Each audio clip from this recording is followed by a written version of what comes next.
সরকারি স্বাস্থ্য কেন্দ্রেও পার্টির আস্ফালন। মুর্শিদাবাদের কানাপুকুরে বিএমওএইচকে পেটালেন তৃণমূল নেতার সঙ্গীরা।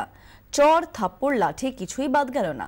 ব্লক তৃণমূল সভাপতি সহ 5 জনের বিরুদ্ধে ভগবানগোলা থানায় অভিযোগ দায়ের হয়েছে।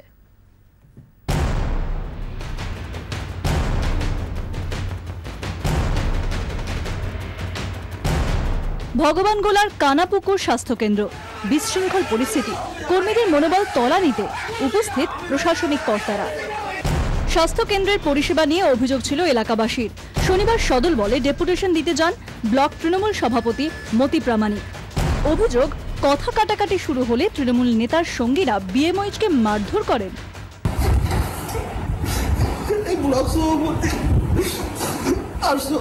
উনি মারেননি, ওনার সঙ্গে 4-5 জন ছিল, উনি মেরেছে। এরকম আপনারা এরকম বলবেন না, আলোচনা হবে, অভিযোগ থাকতে পারে, কিন্তু একটা এই অফিসারকে এরকম তো বলা যাবে না। খবর পেয়ে ঘটনাস্থলে পৌঁছন বিডিও, পৌঁছয় পুলিশ, পরে পৌঁছন সিএমওএইচ। যারা হাসপাতালে এসে মানে ডাক্তারদের উপর মারধর করে, তাদের কোনো জাত, ধর্ম, পার্টি, পলিটিক্স কিচ্ছু হয়, তারা সমাজ বিরোধী, তাদের ইমিডিয়েটলি অ্যারেস্ট করতে হবে।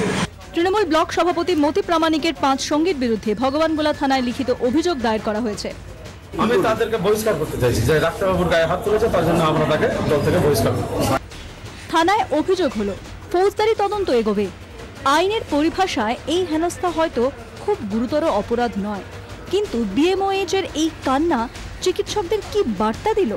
থাপ্পড়টা কি শুধু মতিউর হকের গালেই পড়ল? লাঠি কি শুধু তার পিঠেই ভাঙল? এভাবে আস্ফালন চললে আর কোনো ভালো ডাক্তার গ্রামে যাবেন কি?